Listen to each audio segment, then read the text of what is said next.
World diabetes day पूरी दुनिया ਦੇ ਵਿੱਚ ਮਨਾਇਆ ਜਾ ਰਿਹਾ ਹੈ, ਜਿਸ ਦਾ ਉਦੇਸ਼ ਹੈ ਲੋਕਾਂ ਨੂੰ ਸ਼ੂਗਰ ਪ੍ਰਤੀ ਜਾਗਰੂਕ ਕਰਨਾ। ਸਰੀਰ ਵਿੱਚ ਦਿਖਾਈ ਦੇਣ ਵਾਲੀ ਸ਼ੂਗਰ ਦੇ ਲੱਛਣਾਂ ਨੂੰ ਲੋਕ ਅਕਸਰ ਨਜ਼ਰਅੰਦਾਜ਼ ਕਰ ਦਿੰਦੇ ਨੇ।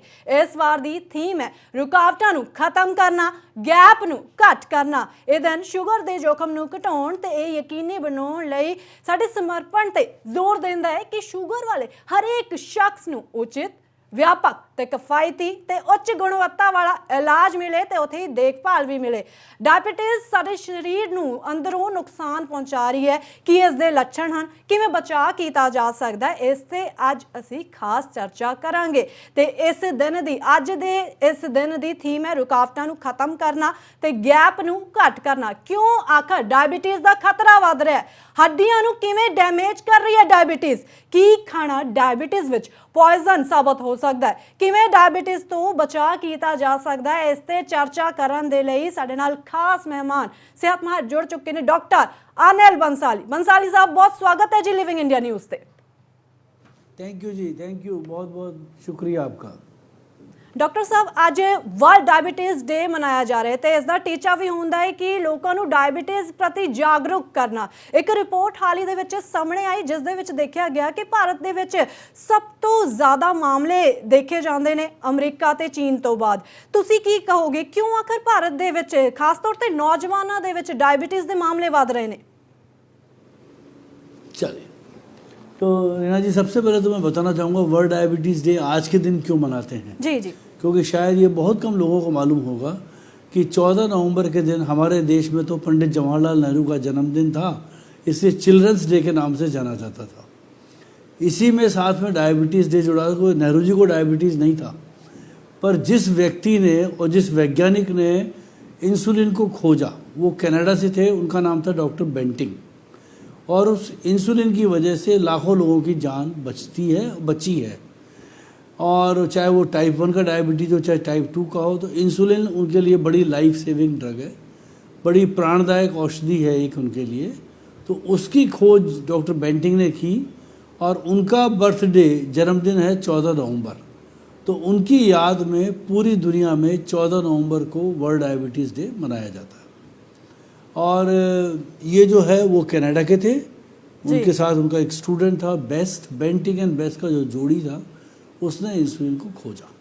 तो ये तो रही हमारी वर्ल्ड डायबिटीज़ डे आज के दिन क्यों मनाया जाता है।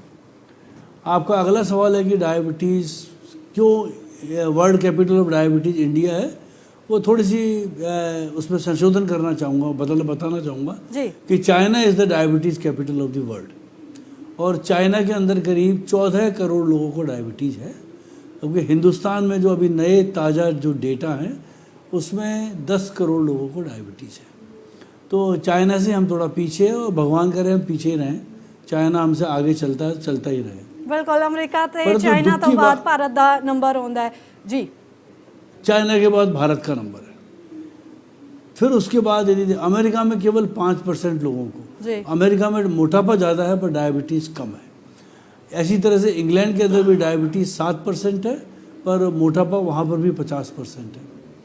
हमारे देश में जो डायबिटीज़ जो बढ़ रही है उसकी 3-4 अलग करैक्टर्स हैं एज अपोज टू अमेरिका वाली डायबिटीज़ है, अमेरिका में लोगों को होने वाली डायबिटीज़ से। तो हमारे यहाँ डायबिटीज़ जो हो रही है वो 10 से 15 साल पहले हो रही है। यानी अमेरिका में डायबिटीज़ का जो एवरेज एज है वो है 50 से 60 साल। तो अक्सर 50 या 60 के लोगों को वहाँ डायबिटीज़ होती है, जबकि हमारे देश में डायबिटीज़ 30 से 40 और 30 से 45 के बीच में करीब 90% लोगों को डायबिटीज़ इसी उम्र में हो रही है। तो 15 साल पहले जब डायबिटीज़ होगी किसी को, तो आप सोचिए कि उसकी उम्र 15 साल ही कम हो जाएगी जी। बजाय कि उसका वो अच्छी तरह इलाज करे, उसकी पहले पहचान बनाए कि डायबिटीज़ हो गई है मुझे, क्योंकि 50% लोगों को डायबिटीज़ के कोई सिम्टम्स ही नहीं होते, कोई लक्षण नहीं होते। और हमारे यहाँ एनुअल स्क्रीनिंग का कोई कार्यक्रम नहीं है, कोई प्रोग्राम नहीं है, तो लोगों को डायबिटीज़ का बीमारी का पता ही नहीं चलता। और डायबिटीज़ हो रही है 10 से 15 साल पहले। तो यदि किसी को 15 साल डायबिटीज़ पहले हुई है तो उसकी उम्र उतनी ही वास्तव में कम हो जाती है। तीसरा जो सबसे बड़ा कारण हमारे देश में मोटापा बढ़ रहा है। पहले तो कहते थे माल न्यूट्रिशन, हंगर इंडेक्स में हमने देखा अभी कि हमारे देश में हम 105वें नंबर पर हैं। तो भुखमरी भी हमारे देश में बहुत है, पर मोटापा भी बहुत बढ़ रहा है। तो आप ये देखिए, मोटापा शहरों में भी और अब गाँवों के अंदर भी, यानी वहाँ पर भी मोटापा बढ़ रहा है। अब मोटापा बढ़ने के क्या कारण हैं? मोटापा जो बढ़ रहा है, हम ये कहें कि वंशानुगत है, माता पिता मोटे हैं इसलिए बच्चे भी मोटे हैं, ये भी एक कारण है, पर ये बड़ा कारण नहीं है। बड़ा कारण है हमारा लाइफस्टाइल में जो चेंज हुआ है, जो बदल हुआ है, उसकी वजह से लोगों में मोटापा बढ़ रहा है। अब वो देखें क्या चेंज हुआ है। आपने देखा होगा कोविड के पीरियड में, 2 साल का जो कोविड का पीरियड रहा, लोग घरों में रहे, केवल खाने पीने की बाहर रही, और अधिकांश बच्चे तो ख़ास तौर से मोटे हो गए। दूसरा, वर्क फ्रॉम होम शुरू हुआ। वर्क फ्रॉम होम में आप घर पे बैठे हैं, सारे दिन काम कर रहे हैं, तो बैठने से ही वज़न बढ़ा, फिज़िकल एक्टिविटी आपकी कम हो गई, और आपका बीच बीच में घर पे जब रहते हैं तो खाना पीना भी बढ़ जाता है। तो work from home has also created a lot of problem. तीसरा है, शाम को होम डिलीवरी ऑफ फूड।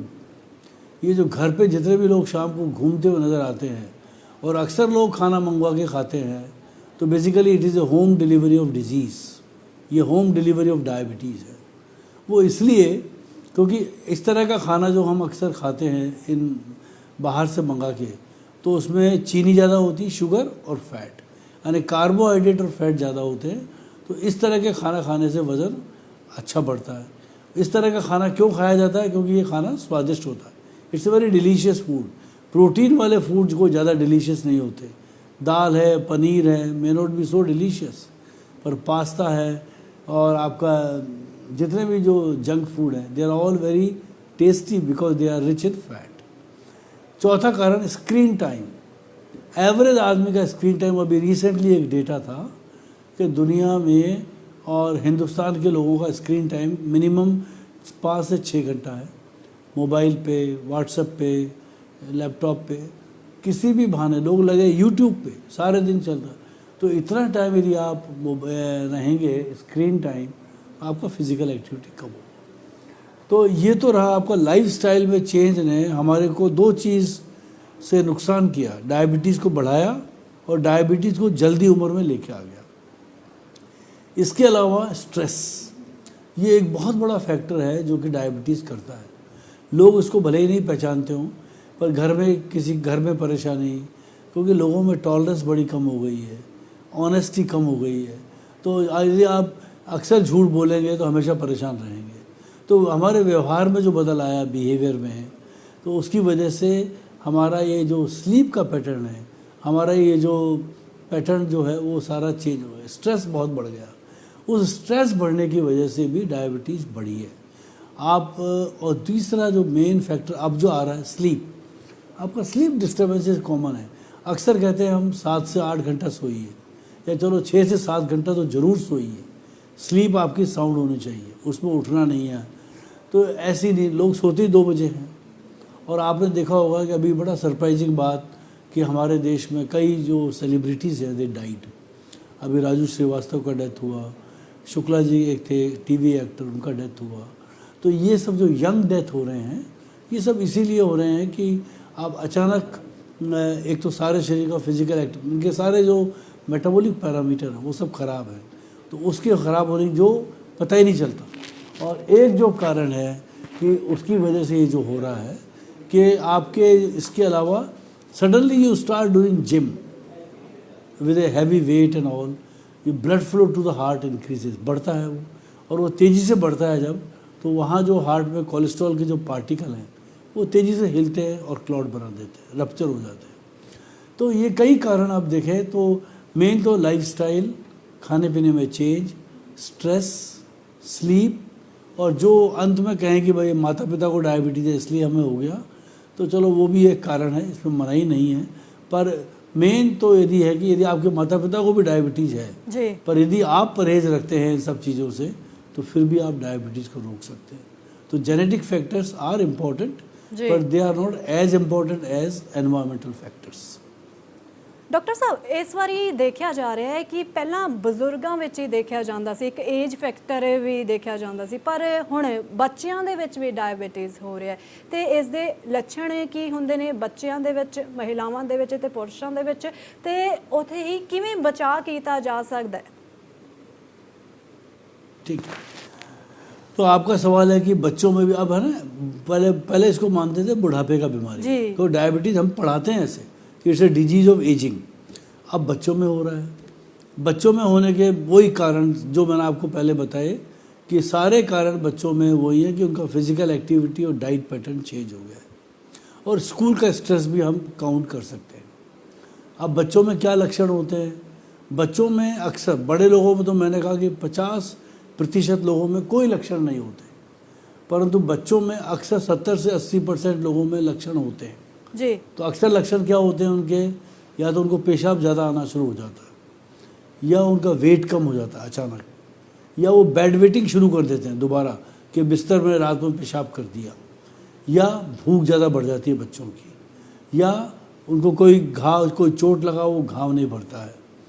और बच्चों में अक्सर पहले जो टाइप 1 डायबिटीज़ कॉमन होता था वो अलग तरह का बीमारी है, पर हम बच्चों में अब टाइप 2 डायबिटीज़ ज़्यादा देखते हैं। उसका कारण ये है कि जो चाइल्डहुड ओबेसिटी है और एडोलेसेंट ओबेसिटी है, यानी जो 10 से 15, 10 से 18 साल का जो मोटापा है, that is also very important to cause diabetes. और ऊपर से फिर ये स्कूल का स्ट्रेस, खाने का चेंज, जंक फूड का ज़्यादा प्रयोग, कोई फिजिकल एक्टिविटी नहीं, तो बच्चे इवेंचुअली बच्चों को भी डायबिटीज़ होने लग गया है। पर बच्चों में, अधिकांश बच्चों में कोई ना कोई लक्षण ज़रूर आता है, एज अपोज टू जो बुज़ुर्ग लोग हैं उनमें लक्षण कम आते हैं। तो ये कहने का मतलब है कि हमें ख़ास तौर से जिनके घर में डायबिटीज़ है और बच्चे आपके यदि ओवरवेट या ओबेसिटी है, तो उन बच्चों को भी हमें रेगुलर स्क्रीन करना चाहिए। तो नॉर्मली तो हम कहते हैं कि 30 साल से उम्र में, गवर्नमेंट ऑफ इंडिया का भी है कि 30 साल से ऊपर के सारे लोगों को एनुअल स्क्रीनिंग करना चाहिए। पहले ये एज 40 थी, अब गवर्नमेंट ने भी इसको 30 कर दिया, पर बच्चों के लिए अभी इस तरह का गाइडलाइन नहीं है। पर फिर भी हम कहते हैं कि जो बच्चे मोटे हैं जी, उनको they should undergo annual screening for diabetes also. Doctor ਸਾਹਿਬ ਇੱਕ ਕਨਸੈਪਟ ਅਸੀਂ ਸੁਣਦੇ ਹਾਂ, ਇਨਸੂਲਿਨ, ਰਿਵਰਸ ਇਨਸੂਲਿਨ, ਇਸ ਦੇ ਬਾਰੇ ਥੋੜਾ ਜਿਹਾ ਤੁਹਾਡੇ ਤੋਂ ਸਮਝਣਾ ਚਾਹਾਂਗੇ। इंसुलिन और रिवर्स डायबिटीज़, यस, यानी वो कंसेप्ट है कि डायबिटीज़ को रिवर्स कर दें हम लोग।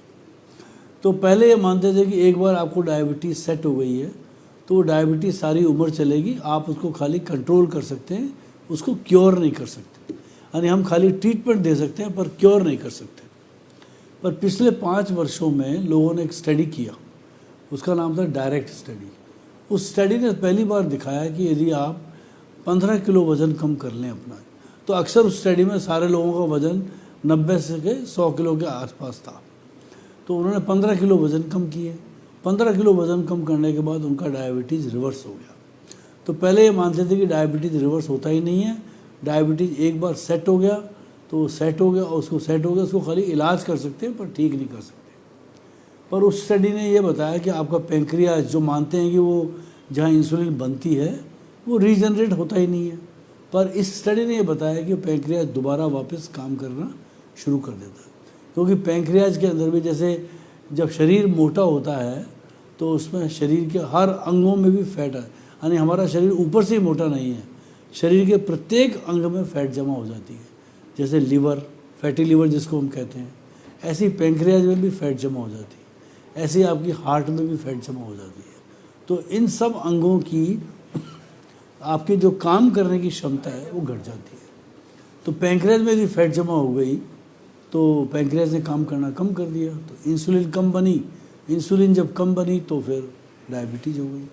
पर आपने वज़न कम कर लिया और पेंक्रियाज की फ़ैट को कम कर लिया तो आपकी डायबिटीज़ भी ठीक हो गई। तो ये दिखाया कि आपका वज़न पर कम से कम 15 किलो स्टडी में दिखाया, तब आपकी 80% लोगों में डायबिटीज़ रिवर्स हो गई और रेमिशन हो गई। डॉक्टर तो साहब, वो जो कंसेप्ट था ये चेंज हो गया। हाँ जी जी जी, ते बचा तो किवें, ये जो कंसेप्ट था ये जी जी तुसी ये कंप्लीट कर चेंज दो। हो गया। हाँ, ये चेंज हो गया कंसेप्ट कि आपकी डायबिटीज़ रिवर्स हो सकती है। फिर ऊपर से पिछले 5 साल में एक ज़बरदस्त बदलाव आया है। जितनी भी डायबिटीज़ की दवाइयाँ हैं उसमें नई दवाइयाँ जो आ रही हैं वो आपका वज़न घटाने वाली दवाइयाँ आ रही हैं और साथ में वो आपकी शुगर को भी ठीक कर देती है। तो अमेरिका में और पूरे यूरोप में तो वो दवाइयाँ चल पड़ी हैं, हिंदुस्तान में भी कुछ आ गई हैं, हालांकि वो भी थोड़ी महंगी हैं, पर वो आपका वज़न 30 से 35 किलो तक घटा सकती है। तो इतनी पावरफुल दवाइयाँ आ गई हैं जो कि डायबिटीज़ को रिवर्स कर सकती है। तो हिंदुस्तान में भी अभी कुछ दिनों में बाद मिलने लग जाएंगी, क्योंकि अभी वो थोड़ी महंगी भी है, क्योंकि जिस कंपनी का मॉलिक्यूल है इनोवेटिव मॉलिक्यूल वो बड़ा महंगा बेचते हैं। पर ये दवाइयाँ कुछ आ गई हैं हमारे यहाँ, कुछ और आएंगी। तो सारा जो फोकस है वो अब वेट पे हो गया। यदि आप वेट कम करेंगे तो आपकी डायबिटीज़ ठीक होगी, इंसुलिन बनना चालू हो जाएगा, डायबिटीज़ रिवर्स हो जाएगी। तो ये चीज़ें, ये बड़ा बदलाव अभी दुनिया में आया है, क्योंकि इतना बदलाव आने वाला फ्यूचर में कि डायबिटीज़ का इलाज खाली हफ्ते में एक बार दवाई इंजेक्शन लगाइए, उससे आपकी डायबिटीज़ ठीक। और आपको बता दूं इंसुलिन भी आने वाली है अभी, हफ्ते में एक बार इंसुलिन। अमेरिका में आ गई है, हमारे यहाँ अगले साल आ जाएगी। हफ्ते में एक बार इंसुलिन, एक बार वज़न कम करने का दवाई, बाकी सारे हफ्ते फ्री। तो इस तरह का इलाज डायबिटीज़ में जो बदल आने वाला है वो एक बड़ा रिमार्केबल चेंज है। वो ऐसा चेंज है जो कि लोगों की ज़िंदगी को बहुत आसान कर देगा। ਡਾਕਟਰ ਸਾਹਿਬ, ਇਹ ਕਿਹਾ ਜਾਂਦਾ ਹੈ ਜੋ ਵੀ ਬਾਹਰ ਦਾ ਫਾਸਟ ਫੂਡ ਦਾ ਸੇਵਨ ਜੋ ਲੋਕ ਕਰਦੇ ਨੇ ਉਹ ਜ਼ਹਿਰ ਬਣਦਾ ਜਾ ਰਿਹਾ ਹੈ, ਤੇ ਖਾਸ ਤੌਰ ਤੇ ਜਿਨ੍ਹਾਂ ਨੂੰ ਡਾਇਬੀਟੀਜ਼ ਹੈ ਉਹਨਾਂ ਨੂੰ ਕਿਹੜੇ ਖਾਣੇ ਤੋਂ ਪਰਹੇਜ਼ ਕਰਨਾ ਚਾਹੀਦਾ, ਤੇ ਜਿਨ੍ਹਾਂ ਨੂੰ ਡਾਇਬੀਟੀਜ਼ ਨਹੀਂ ਹੈ ਕਿਸ ਤਰ੍ਹਾਂ ਉਹ ਡਾਇਬੀਟੀਜ਼ ਤੋਂ ਬਚਾਅ ਕਰ ਸਕਦੇ ਨੇ, ਖਾਣ ਪੀਣ ਦੇ ਵਿੱਚ ਕਿਹੜੀਆਂ ਚੀਜ਼ਾਂ ਦਾ ਧਿਆਨ ਰੱਖਣਾ ਚਾਹੀਦਾ? ठीक है। सो डायबिटीज़ में आपने पूछा खाने पीने का बड़ा रोल है, क्योंकि जैसा मैंने आपको कहा कि डायबिटीज, हम तो एक ये भी कहते हैं लोगों को कि डायबिटीज़ जो बीमारी है ना वो जीभ की बीमारी है। जीभ का जो स्वाद है वही आपको डायबिटीज़ की तरफ ले जाता है। और आपने ये भी देखा जीभ कभी मोटी नहीं होती, पर वो आपके शरीर को मोटा कर देती है। तो इसलिए खेल है खाने पीने का। यदि आप अपने खाने पर नियंत्रण रखेंगे तो इसीलिए लोग इंटरमिटेंट फास्ट करते हैं, लोग हर खाने के बाद 15 मिनट की सैर करते हैं, कई चीज़ें जो नई आई हैं, इंटेंसिव एक्सरसाइज करते हैं ताकि आप अपने वज़न को नहीं बढ़ने दें। तो ख़ास तौर से जो चीज़ें हमें खानी चाहिए पहले वो बताता हूँ, और बाद में फिर आप समझ जाएंगे कि जो चीज़ नहीं खानी चाहिए वो अलग हो गया। तो हमारे खाने में कम से कम पहली बार तो हर खाने के पहले एक गिलास, आधा घंटा पहले एक गिलास पानी ज़रूर पिए। तो उससे क्या होगा, आपका मेटाबॉलिज्म थोड़ा आराम हो जाएगा, खाना ज़्यादा अच्छा पचता है और आपकी भूख भी थोड़ी कम हो जाती है। दूसरा जो आप करेंगे कि दिन में 3 बार फ्रूट्स और 2 बार वेजिटेबल्स, यानी 5 डिशेज़ 100 से 150 ग्राम की वो सर्विंग आप ज़रूर करें। तो 3 सर्विंग फ्रूट की और 2 सर्विंग ग्रीन वेजिटेबल्स की। और सबसे पहले सीक्वेंस ऑफ फूड, मतलब पहले क्या खाएं। आपके पास प्लेट पड़ी है खाने की, उसमें 6 चीज़ें पड़ी हैं, उसमें सब्जी भी है, उसमें दाल है, उसमें दही है, सैलड है, फिर थोड़ा रोटी है, फिर दही है। तो इसमें क्या खाएं पहले, तो ये सीक्वेंस भी बड़ा इम्पॉर्टेंट है। पहले सैलड खाएं, फिर सब्जी खाएं, फिर दाल खाएं, थोड़ी सब्जी और दाल छोड़ें, फिर रोटी खाएं और फिर दही खाएं और अंत करें फ्रूट से। तो यदि आप ये सीक्वेंस रखते हैं तो आपकी शुगर कम बढ़ती है। जो चीज़ हमें जो बंद कम करनी है वो है चीनी। Sugar is the worst substance, पर वो सबसे ज़्यादा टेस्टी है, मीठा लगता है, अच्छा लगता है। आपका ब्रेन का बड़ा एडिक्शन है शुगर से, क्योंकि ब्रेन में सोर्स ही खाली ग्लूकोज है जो ब्रेन को चलाता है, और शुगर ब्रेन को बहुत अच्छी लगती है। तो शुगर से बने पदार्थ को हटाइए, यानी चीनी, मिठाई, जूस, ये कम से कम इनका सेवन करें जी। प्रोटीन की मात्रा को बढ़ाइए। कॉम्प्लेक्स कार्बोहाइड्रेट्स का मतलब है ग्रेन्स, सीरियल्स, ये खाइए। फ्रूट्स की 3 सर्विंग्स, 150 से 150 ग्राम दिन में 3 बार, यानी 500 ग्राम तक, आधा किलो फ्रूट्स 3 बार एज ए फ्रूट सैलेड खाइए। और कोशिश करें हर खाने के बाद खाइए। कभी चावल यदि खाते हैं नॉट बैड, ऐसा नहीं कि नहीं खाना, हफ्ते में 1 या 2 बार चावल खाइए। जिस दिन चावल खाएं उस दिन रोटी छोड़ दीजिएगा। प्रोटीन की मात्रा को दाल, दूध, दही, सब्जी, पनीर, इन सब में कोई दिक्कत नहीं है, इनको बढ़ाइए। तो ये यानी ज़्यादा, और यदि आपको लगता है आप बदपरहेजी कर भी रहे हैं जी, तो उस दिन रोटी छोड़ दीजिए, मिठाई खा सकते हैं। उस दिन एक्सरसाइज को बढ़ा लीजिए। एक लड्डू यदि खाया तो लड्डू के लिए 2 किलोमीटर चलिए, तो आप सेट हो जाएगा। तो यानी these are called meal exchanges. जी, तो आम आदमी के लिए मैसेज ये है कि जंक फूड का मैं नहीं कह रहा 0 कर दीजिए, जी, उसको भी 15 दिन में, महीने में एक बार खाइए। उस दिन थोड़ा एक्सरसाइज ज़्यादा करिए, स्क्रीन टाइम को कम करिए, एक्सरसाइज की इंटेंसिटी को बढ़ाइए, डिफरेंट टाइप की एक्सरसाइज करिए।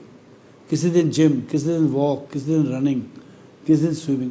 इस तरह का यदि आप लाइफस्टाइल रखेंगे यानी कि तो ਫਿਜ਼ੀਕਲੀ diabetes को ਤੁਹਾਨੂੰ होने से आप ਐਕਟਿਵ रोक- ਰਹਿਣ ਦੀ ਜ਼ਰੂਰਤ ਹੋਵੇਗੀ ਜਿਹੜੇ Active ਵੀ ਰਹਿਣ ਲੋਕ ਦੀ। ਨੇ ਜੀ। ਬਹੁਤ ਸ਼ੁਕਰੀਆ ਡਾਕਟਰ ਸਾਹਿਬ ਸਾਡੇ ਨਾਲ ਜੁੜਨ ਦੇ ਲਈ। ਤਾਂ ਉਮੀਦ ਹੈ ਸਾਡੇ ਦਰਸ਼ਕਾਂ ਨੂੰ तमाम ਸਵਾਲਾਂ ਦੇ ਜਵਾਬ ਮਿਲ ਗਏ ਹੋਣੇ ਆ। ਇਹ ਸਨ ਸਾਡੇ ਨਾਲ ਨਾਰਥ ਇੰਡੀਆ ਦੇ ਬਹੁਤ ਹੀ ਸੀਨੀਅਰ ਡਾਕਟਰ ਅਨਿਲ ਬੰਸਾਲੀ, ਜੋ ਸਿਰਫ ਭਾਰਤ ਦੇ ਵਿੱਚ ਨਹੀਂ ਬਲਕਿ ਵਿਦੇਸ਼ ਦੇ ਵਿੱਚ ਵੀ ਕਈ ਡਾਇਬੀਟਿਕ ਪੇਸ਼ੈਂਟ ਨੂੰ ਠੀਕ ਕਰ ਚੁੱਕੇ ਨੇ।